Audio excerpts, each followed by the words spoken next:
You're listening to Bad Friend Choices. Rick and John are arguing their view on sports. Again, join the call show line at 330-752-2775 to set them straight, or on Twitter at ChoicesFriend or Bad Friend Choices on Facebook. Now, live from the Dream Big Studios, Bad Friend Choices. And we are back. Thank you for listening. I am John O'Donnell. I'm joined by Rick Carpenter. We are live. This is our third live show in a row. And the podcast is not always done live. We just like to do it when we can. So we're very fortunate to be here. We feel like it's a better feel. And we want you to join us if you get a chance. Give us a call. The number is 330-752-2775. We'd love to hear from you while we're on the air.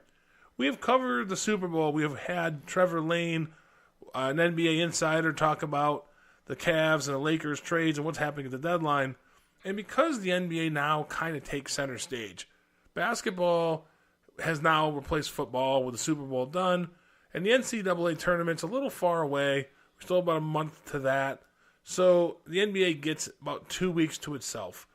One of the things that the NBA is battling in terms of perception is the super team concept, that you need at least 2, if not 3 stars. You're chasing the Golden State Warriors, who arguably have 4 stars, maybe 5, and that team is put together under a lot of circumstances that probably won't repeat themselves. But the super team concept is real. And Rick, what are your thoughts now on where we are in the NBA? How many teams are viable in terms of competing for championships? And what is the league going to do to kind of fix, if you will, this problem of the super team? Well, it's weird because we've been talking about this now for 2 weeks since the first time we talked on the show. But we've gone everywhere from changing the draft to the franchise tag for a player, I've heard. Retraction in the league. You have to do something. Our friend Chris had the great idea with the draft pick, take the bottom 5 teams. And if you got the first pick, you get 10. If you got 2, you get 9. That's the way you give some of the lower teams, get them, because players don't stay in Milwaukee, players don't stay in Cleveland, players don't stay in Utah. It's the way you get the teams to keep constantly be able to rebuild and keep competitiveness in the NBA. Right now, you might have 5 teams going for a championship. Realistically, though, it's probably 4. I mean, you got Toronto, Boston, and Philadelphia, if Philadelphia can get there. And you have Golden State, and you can throw another team up there, but I don't see anybody beating Golden State out of the West. I mean, I don't like waking up, and for 4 years we knew it was going to be Cleveland, Golden State, barring no injuries. Yeah, I think that is the big problem the NBA has, is it is almost a formality at this point. Golden State is going to win another NBA title. Is it possible they don't? Maybe. I don't know that a team in the East can beat them 4 out of 7. The Raptors are interesting to me in the sense that they have a lot of good young talent. They have Kawhi Leonard and they have Kyle Lowry. And now there's some discussion that they may trade Lowry for Gasol and Conley, which maybe is a better fit. But at the same time, I don't see them as a real challenger to the Warriors. Philadelphia is a train wreck at this point. And Boston, as talented as they are, I don't know that they could beat them 4 out of 7 either. That's the problem, is it looks like Golden State is going to win year after year. But here's what I would point out. That team will break up eventually. If it's not next year when Klay Thompson decides to move on, it may be Kevin Durant decides to move on, it may be Draymond Green wants a max deal, and they can't give him one. So that team is going to break up. Once that breaks up, are we still going to have a concentration of 5 or 6 teams at top, or will the talent spread out more to all of the teams? No, because what they're going to do is if Kevin Durant leaves, he's going to join Kyrie and Zion in New York. Let's all admit that there's no matter what you say or do, New York is going to have the first pick of the draft. You're not going to see the balls drop or whatever. Zion will be in New York. And it will be joined by probably Durant and Kyrie. That's another super team you're forming. LeBron, if he gets AD, is going to go after, if he can't get Kyrie, he's going to go after Damian Lillard, who he loves Damian Lillard. No, we're just going to have new super teams formed. It's just moving the puzzles. And you have all your middle income guys in the NBA just sit there. And you got to feel bad for these guys because they're the guys that don't make the big money. They get shopped around constantly moving. Well, I think that's actually part of the problem is the NBA does have a lot of middle tier guys that do make $15, $16 million a year. Look at Kyle Korver. Look at J.R. Smith. I know that we know them because we're local, but there's lots of those guys. Joe Ingles out in Utah.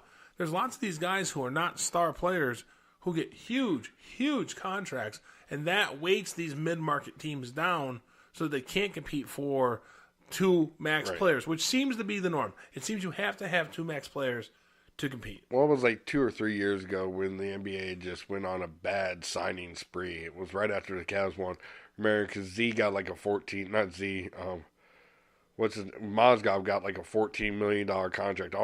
Deladova got like $14 million. Well, it was the reason that KD was able to go to the Warriors was the salary cap exploded that year, and that gave the Warriors enough space. And again, Steph Curry is on a lower than market value deal because he was hurt when he signed it. I am of the opinion that the league can be fixed if we keep to a 2-star max and find a way to move those stars around. The issue is the stars are going where they want.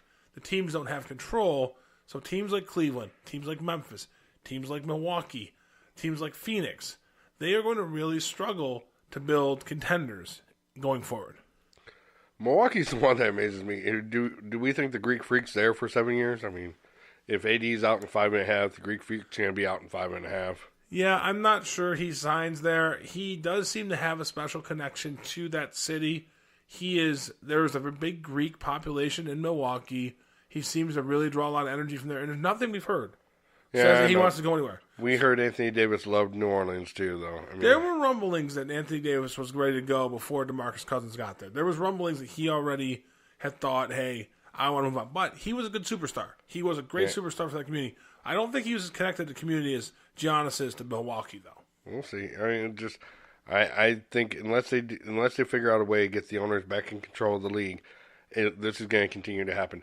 That being said, they're not getting back control of this league until LeBron retires because LeBron owns this league.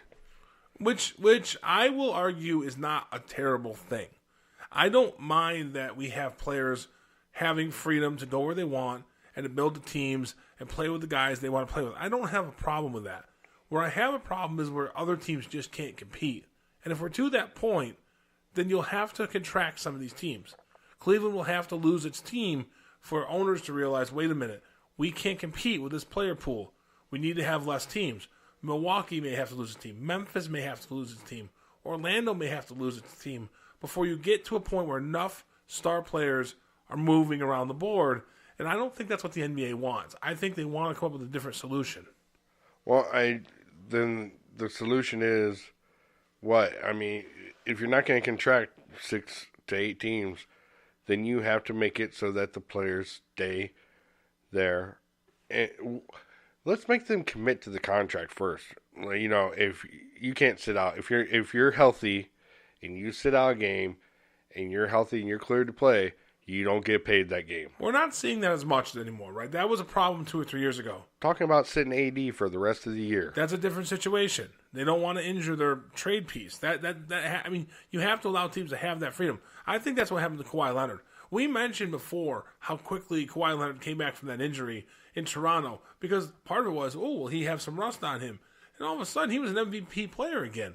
Yeah. I think they held him out because there was, the trade/free agent piece. They didn't hold him out. He held himself out. That was the whole thing. What's his name? Tony Parker pretty much grabbed him up and said, I was back from this injury in this amount of time. What's your problem? That was a huge problem in that locker room. I agree with you to a point. I think Greg Popovich is slick enough to understand that if you have him on the floor and he gets hurt, you get nothing for him. So I don't know that I agree with that. They did get something back for him. So again, I think Kawhi and his camp, they've always been kind of off. I think they did control that, but look, Greg Popovich is a legend in this league. If they wanted Kawhi on the floor, they'd have figured it out. Well, that's going to be weird, too, because we talked about that just a few minutes ago while we were on break. If San Antonio doesn't have Popovich, is San Antonio, a team that you look at retracting. I mean, and that's a legacy team. Well, legacy team in the sense that they have been good for the last 15 years. Before David Robinson, they weren't really much to talk about. Well, they did have the Iceman. David Robinson's 30 years ago. Yeah, I guess they've been around a real long time. God, we're old, Rick. But I think I don't know who you contract. If you contract anybody. There's other, really weird options. I am of the opinion, here's how I would fix the league. I would put a franchise tag in effect. And I would require 3-year contract minimums for max players. And I would not have a cap on my max. So I would say, whatever, $25 million, and you can go as high as you want. And I would get rid of the salary cap. So if a team like Cleveland wanted to pay LeBron James $50 million, let them. And the other teams couldn't. They couldn't do that. They'd have to pay him the 25. I would like to see that. Now, the problem you're going to have is small market teams, just like baseball. So yeah, that's why you'll have the Yankees playing in basketball. You'll have that problem, but that's why you try to do it with the franchise tag. Again, the franchise tag would be probably not inclusive of these super max $50 million contracts. You'd have to price that effectively so you can hold on to your players with a franchise tag. You force them to sign 3-year contracts, and you really let